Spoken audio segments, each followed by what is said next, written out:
This video was made possible by CuriosityStream. Sign up for the Nebula Bundle deal on sale for $15 a year to get access to 2 great streaming sites and help support independent creators at curiositystream.com/Wendover.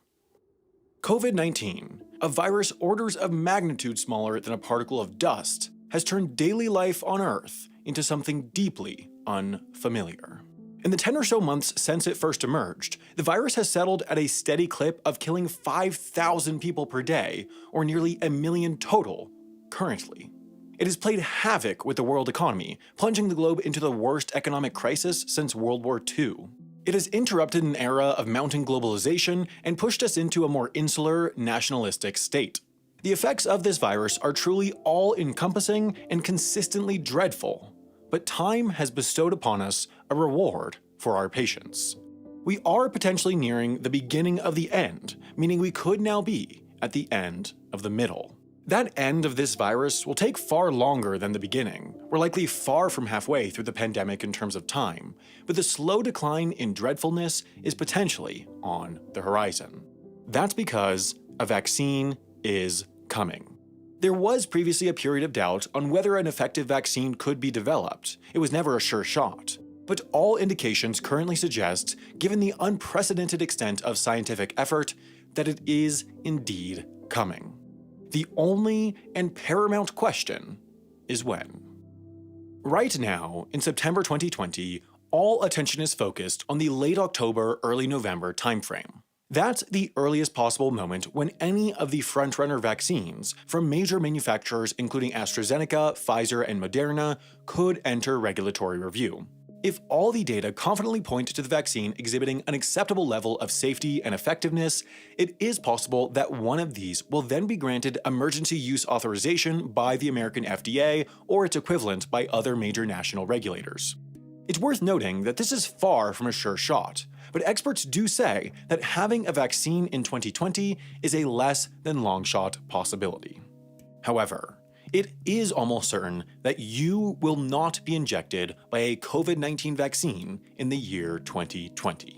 It is possible, but for the average person, when you actually get a dose of a COVID vaccine has much less to do with when it's approved and much more with how fast it is manufactured and distributed. The full effects of the pandemic, health, social, and economic, will not end until a critical mass of people are vaccinated. That means that when we get back to normal life has much more to do with when the last person is vaccinated, rather than the first. This is why some have said that the fast distribution of a vaccine will be an even greater challenge than the development itself. This process, this challenge of getting the majority of the world's population vaccinated, can quite legitimately be described as the most daunting and consequential single logistical challenge ever. The stakes have never been higher, but the challenge has also never been greater. Let's look at why. First and foremost, it's a scale problem. Shipping and administering one vaccine to one person is not difficult, but shipping and administering 5 billion vaccines to 5 billion people is. That's because there just isn't enough room in our world's logistics network, as it is now, to do that. Making it even tougher, there's more chance than not, based on the current leading vaccines, that the first major vaccine to be approved will require 2 doses administered 21 or 28 days apart. That doubles the challenge. Distributing 10 or more billion doses of a vaccine would be difficult enough in normal times, but these are far from normal times. With international travel all but non-existent, currently sitting at more than 90% down, passenger airlines have dramatically cut back their international route networks.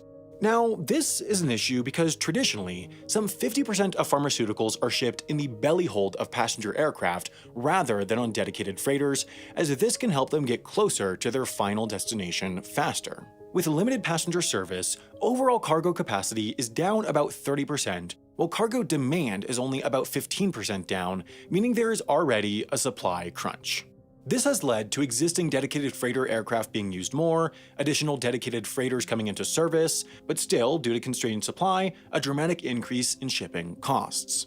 Even already, before the COVID vaccine comes into the global logistics network, pharmaceutical manufacturers have had to come up with new techniques to ship their goods, including, for example, flying their product to where shipping rates are cheaper and trucking them to their final destination or chartering private planes. Of course, the world already experienced a massive logistics challenge this year with the distribution of personal protective equipment, and shippers were able to scale up for that reasonably successfully, but there's one simple reason why it won't be so easy this time around: the cold chain. Vaccines are temperature sensitive. Most all of them have to be stored in a highly precise, climate-controlled environment in order to stay safe and effective. So, the cold chain is the supply chain suited to shipping goods that need to be kept cold or frozen, such as meat, chemicals, and pharmaceuticals. Of course, the difficulty with the cold chain is that everything used has to be specialized. The origin warehouse, the truck, the plane, the en route warehouse, and the final destination each need to have the equipment to keep the goods at the specified temperature, or the goods have to be shipped in packaging that keeps them at the specified temperature. Both options are complicated, and complication compounded by other complication is what makes a true logistical challenge. It doesn't end there, though. One of the leading vaccine candidates, Pfizer's BNT162b2, must be stored and transported at around -90 degrees Fahrenheit or -68 degrees Celsius. That is far, far colder than the requirements of most vaccines, which can ship either at refrigerated temperatures or a wider range of freezing temperatures. A thermal requirement such as this is a whole different ballgame, and it means that they'll be able to use only a subset of cold chain infrastructure, which is already a subset of overall logistics infrastructure. Beyond the issue of actually getting such a vaccine to a distribution site, most hospitals don't even have facilities to keep a vaccine at such a temperature, let alone clinics or pharmacies, meaning that even finding places that can receive this vaccine is a challenge. Part of the reason why this obstacle has come up is that traditionally, vaccines are thoroughly tested to determine what sort of storage and shipping conditions they can endure while still staying safe and effective, but with the breakneck pace of development for these COVID-19 vaccines, there likely will not have been enough time to conduct these tests before distribution, meaning they'll have to keep the standards at what's already proven. So, to reiterate, already, a likely vaccine will only be able to be shipped through a subset of a subset of a subset of an already strained logistics network to a subset of sites, and it'll need to happen many billions of times. But even the solution to these challenges present additional challenges. Pfizer, for example, knowing that the unique distribution requirements of their vaccine could limit its commercial success, has developed a partial solution. It's essentially a highly specialized standalone box that can, with the use of dry ice, keep the vaccine at the required temperature for up to 10 days. This means that, hypothetically, the vaccine could be shipped through a more traditional logistics network. However, this box has highly specific requirements. For one, upon arrival, it can only be opened twice per day, not more than 1 minute at a time, in order to keep the vaccines at the required temperature. That means that a distribution site would need to accurately predict how many doses they would need in a given day before that day. If they take out too little, they'd be slowing the process by not vaccinating everyone they can, but if they take out too much, they'd have potentially life-saving vaccines go to waste at the end of the day. Also, this box can only carry vaccines in multiples of 1,000, and keep in mind that it only keeps cold for 10 days. So how, for example, do you go about getting the vaccine to a clinic that can only vaccinate 50 people in a day, like a rural clinic in a small town? Even if shipping was instantaneous, they could only vaccinate 500 people in 10 days, meaning half their vaccines would go bad. Pfizer is apparently developing a smaller temperature-controlled box to solve this problem, but that means adding a whole other type of distribution, which increases complexity, which slows the process down. In its scenario planning, the American CDC mapped out a distribution process for if both Pfizer and Moderna's vaccines are approved, and if this happened, the Pfizer vaccine would be directed to only large distribution sites that would either have the facilities for ultra-cold storage or the capacity to vaccinate enough people that the short shelf life of these vaccines wouldn't be an issue.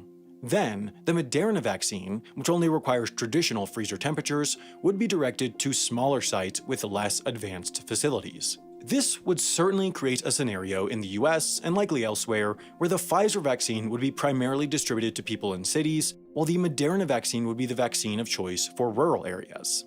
Another challenge that needs to be confronted is the order of operations for distribution. The coronavirus affects different people in different ways. This means that if we want a vaccine to save the most number of lives possible, the first person in line should be that who is most susceptible to COVID-19, and the last person in line should be that who is least susceptible. One set of research modeled two scenarios. The first where, of the first 3 billion doses available, 50 high-income countries buy up 2 billion of them. The second was where the first 3 billion doses were distributed to countries proportionally based on their population, regardless of wealth. In this model, twice as many people died overall with the first scenario, the wealthy countries first scenario, than the equitable proportional approach. However, for vaccination purposes, it is the least wealthy countries, arguably those that need the vaccine most, that are toughest to distribute to. Poor countries tend to have limited cold chain infrastructure, let alone normal logistics infrastructure, and fragmented, poorly funded healthcare systems. Distributing and administering a complex vaccine like Pfizer's will already be tough enough in the wealthy countries like the United States, but just imagine how difficult it will be to get a vaccine from distributor to someone's arm in rural Democratic Republic of the Congo, for example, in 10 days while keeping it at -90 degrees Fahrenheit. How soon a COVID vaccine is administered will quite directly correlate to how many lives are saved. Every day of delay will, with certainty, lead to more death and despair. The manufacturers are working as fast as they can. They are already producing millions of doses of their vaccines before they're approved so they can be distributed as fast as possible, and regulatory agencies have been preparing for months for an unprecedentedly fast review process, so it is now truly down to every member of the global logistics network to save lives. Of course, many of those that will be involved, especially once we get to wide-scale distribution, will be companies, not governments or nonprofits, and for them, this presents a massive business opportunity in addition to the positive public relations potential. UPS, for example, has built 2 freezer farms in Louisville, Kentucky and Venlo, Netherlands, near their hubs, which can each hold 48,000 doses and can go down to the temperatures required for the Pfizer vaccine. DHL and FedEx too are reportedly massively upscaling their cold chain infrastructure to be able to handle some of the surge in demand, while other lesser-known logistics companies are too. Ultimately though, it's tough to find someone in the know who doesn't admit that shipping will be a bottleneck. We already know it's not going to go perfectly, so right now, it's about doing as much work as possible to make sure the process goes as well as it can be.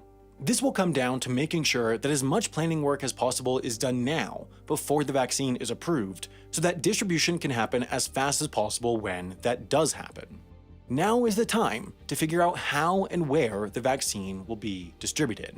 If you are a healthy, relatively young person thinking selfishly, you should care tremendously about the distribution process because you are at the back of the line.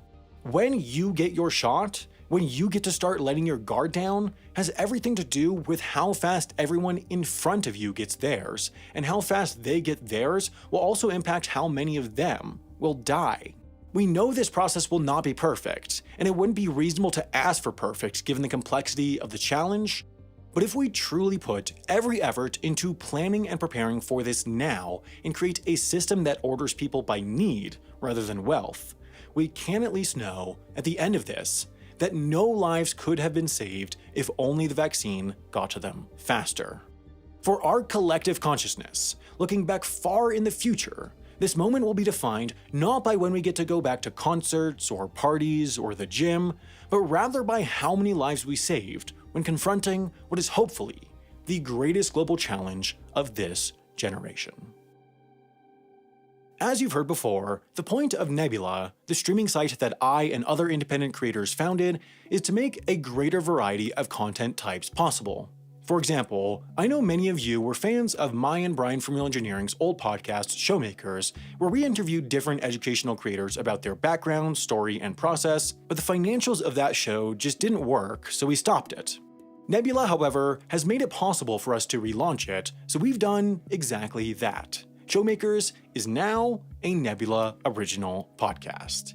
This is an addition to the 2 Wendover originals we've done already, the Half as Interesting original, and another Wendover original that is coming out next month. Of course, the best way to get access to Nebula is CuriosityStream's bundle deal, on sale now for $15 a year. With that, you also get access to CuriosityStream, where you could watch, for example, the piece they made about how the development of the COVID vaccine works, filmed with the actual scientists involved. That's, of course, in addition to the thousands of other educational shows and documentaries they have, and together with Nebula, this represents, truly, the best deal in streaming. Sign up today for the bundle deal for just $15 a year with current sale pricing at curiositystream.com/Wentover.